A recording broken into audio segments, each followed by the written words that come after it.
Moi, je préconise de le faire devant une série Netflix. On prend les 5 premières minutes, 5-10 premières minutes à se malaxer. On peut se détendre au niveau du coude. Moi.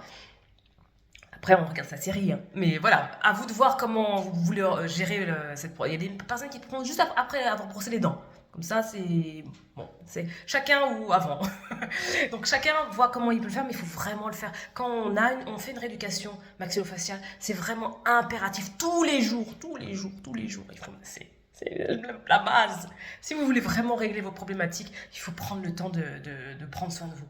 Et les meilleurs résultats que j'ai pu avoir, c'est en fonction de l'investissement des personnes. Moi, je peux donner des indications. Si la personne ne s'investit pas, je fais de mon mieux, mais je ne peux pas faire de miracle. Ça, c'est clair. Mais donc, du coup, c'est vraiment important de prendre le temps. Souvent, on se dit, moi, je fais pas aussi mal que la kiné. Vous ferez jamais aussi mal que moi, c'est clair. Je vais faire attention, je vais vraiment m'adoucir.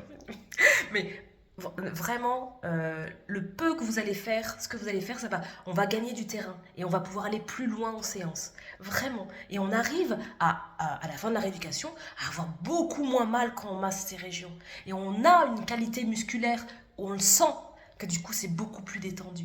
Même quand on n'a pas de problématique, là j'ai pris le temps de masser, ça me fait du bien, il y a de l'espace. Là ça me fait penser que bon, il y a le massage, mais on peut aussi gonfler les joues. En bas, en haut, à droite, à gauche, on peut rester 30 secondes sans problème, hein. Donc ça vraiment, on peut le faire aussi avec les lèvres. Oui, avec la langue, pardon. Si les mains sont pas disponibles,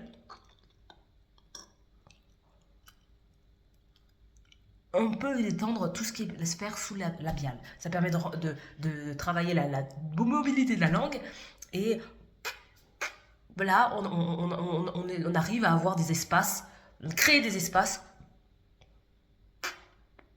Donc ça, masser à ce niveau-là, ça va permettre d'avoir les personnes qui ont une tendance à mordiller à l'intérieur de leur joue. Ça peut avoir un effet. Les personnes qui ont tendance à avoir la langue qui s'étale. Et effectivement, de créer des espaces extérieurs va permettre à ce que la langue elle a moins envie de s'étaler. Donc, du coup, voilà, c'est vraiment intéressant de vraiment détendre toute cette région-là et ne sous-estimez pas vraiment tout ce que vous allez pouvoir faire. Parce que un petit peu, vraiment, ça peut vraiment apporter un bénéfice au fur et à mesure des séances. Donc, je vous préconise vraiment de prendre ce temps, de masser, d'avoir conscience de cette région mandibulaire, temporale, cervicale, pour apporter une détente.